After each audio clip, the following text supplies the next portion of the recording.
Hello, I'm Moira Alderson with the BBC News. Lawyers for Donald Trump say he'll surrender to a court in New York on Tuesday after becoming the first former US president to face criminal charges. His legal team say he's angry but not worried. Fellow Republicans have expressed outrage over the indictment, claiming it's politically motivated. One of them is Republican Congressman for Alabama, Barry Moore.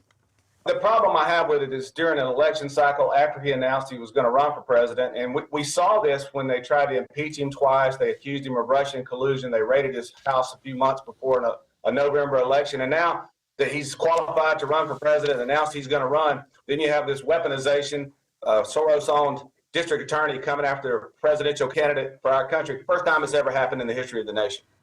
Ukraine's President Volodymyr Zelensky has called for Bucha, a town that's become synonymous with Russian atrocities, to become a symbol of justice. He was speaking alongside the leaders of Moldova, Slovakia, Slovenia and Croatia, who attended events to mark the anniversary of Bucha's liberation from occupying Russian forces. Hugo Bashega is in Kiev.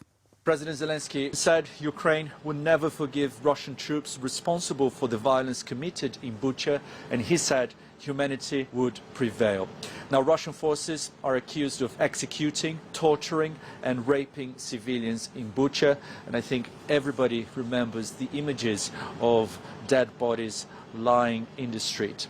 Now, there is a massive effort in Bucha to collect evidence of possible war crimes. The hope is that one day the perpetrators can be identified and brought to justice. The board of the International Monetary Fund has approved a 4-year package of loans for Ukraine worth $15.6 billion. $2.7 billion of that can be dispersed immediately. The package requires Ukraine to pass legislation strengthening governance and the fight against corruption, while facilitating its efforts to join the EU.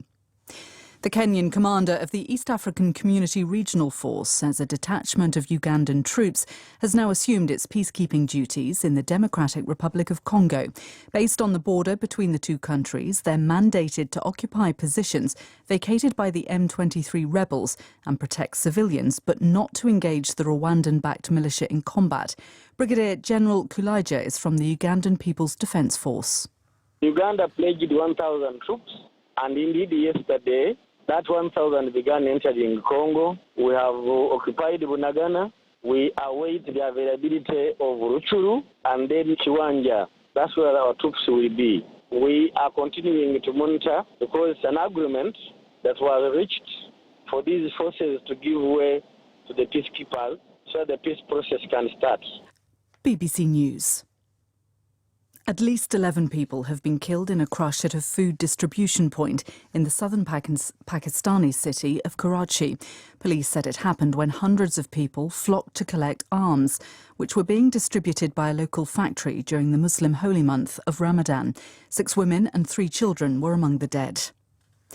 A senior member of the crew that was filming the western Rust has been given a 6-month suspended sentence over the death of its cinematographer, Helena Hutchins. As the film's first assistant director, prosecutors said Dave Halls was responsible for safety on set. He pleaded no contest to a charge of negligent use of a deadly weapon. Ms. Hutchins was shot and killed when the Hollywood actor Alec Baldwin fired a live round from a revolver during a rehearsal in 2021. Police in the Canadian province of Quebec say the bodies of 6 people, including a child, have been found near the border with the United States, where they were apparently trying to cross illegally.